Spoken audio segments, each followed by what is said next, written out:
everybody, happy Friday to you. It's been a shortened week, but we've crunched a lot into this business week. We are wrapping up the week, of course, with production of the BIZ show for this Sunday. And this week we're going to be talking about cryptocurrency and blockchain technology. And I have here with us the CEO and co-founder of BitPay, Stephen Payer, and also Roop Singh with Intuit Factory to talk a little bit about this technology and Atlanta's role in this sector. So thank you all for being here. I want to start a little bit really with talking about BitPay and the unique position that you all have here in Atlanta. Very easily could have been in Silicon Valley and really seen your company thrive, but you've done pretty well here in Atlanta. Yeah, we've actually done great from the perspective of recruiting, from tapping into the talent network here within fintech specifically. But yeah, as a startup company, it's very easy for you to get drawn into that Silicon Valley and pulled to the West Coast. And so we had to work pretty hard to make sure that didn't happen and to stay here. But being a Silicon Valley style startup here in Georgia, we found great success with that because there are people here and talented people, smart people that want to work for that kind of company, but don't necessarily have the option of moving out to Silicon Valley. Speaking of that type of company, tell folks exactly what does BitPay do? So BitPay is, well, first of all, we're the world's oldest blockchain company, but we are also the #1 processor of cryptocurrency payments. So we do roughly $1 billion a year in transaction volume, and we build tools that make it easy for companies to enable their website to collect cryptocurrency payment from their customers, or do billing and invoicing, and then we have a wallet that works together with the merchant services.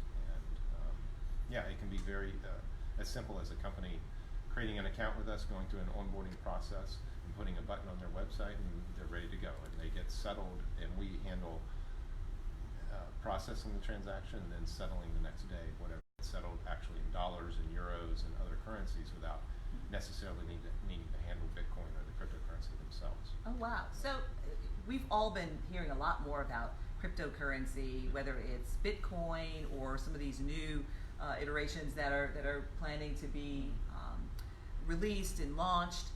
What is the benefit? What is it about cryptocurrency that is so attractive as sort of the next way of paying? Well, for our customers specifically, we eliminate the whole fraud issue that you see with credit card payments.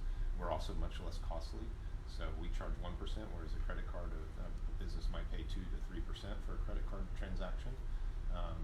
And also we have global reach. So some of our customers, the fraud rates are bad domestically, but they're much worse internationally.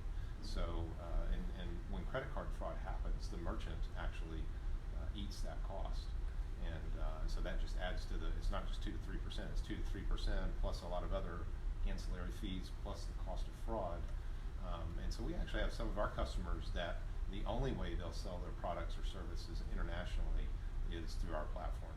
Wow. Because of the fraud rates on international credit card transactions. That's an interesting perspective. And so the technology, when you think of blockchain, we were talking earlier about that also sort of eliminates some of the concerns about privacy and fraud and things like that.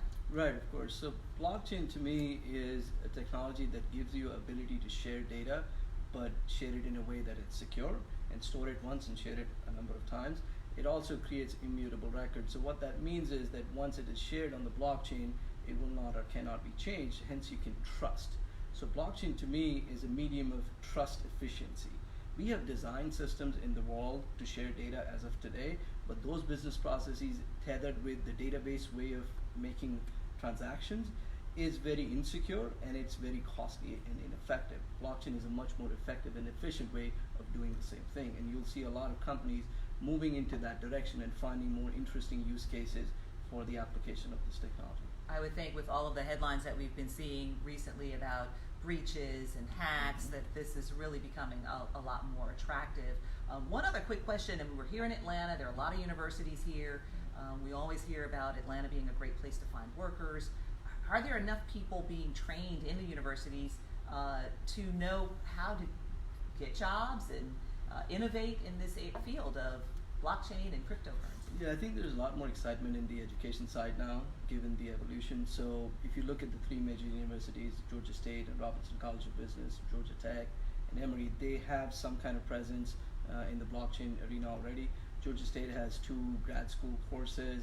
There's an executive education program called Blockchain Strategy for Business Leaders, which I teach.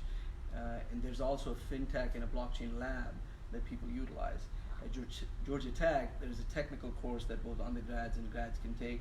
And what you'll also find is blockchain is permeated into a lot of other courses. It's taught in courses for more innovation technologies. It's taught for courses in fintech. It's even taught in business school and in technical programs. So it's permeating very quickly, and we see a thriving community and a lot of demand for these kinds of courses now.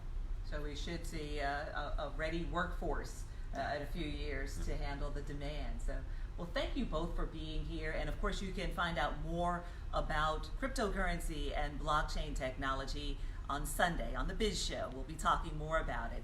We hope to see you at 11 a.m. on 11 Alive. Take care.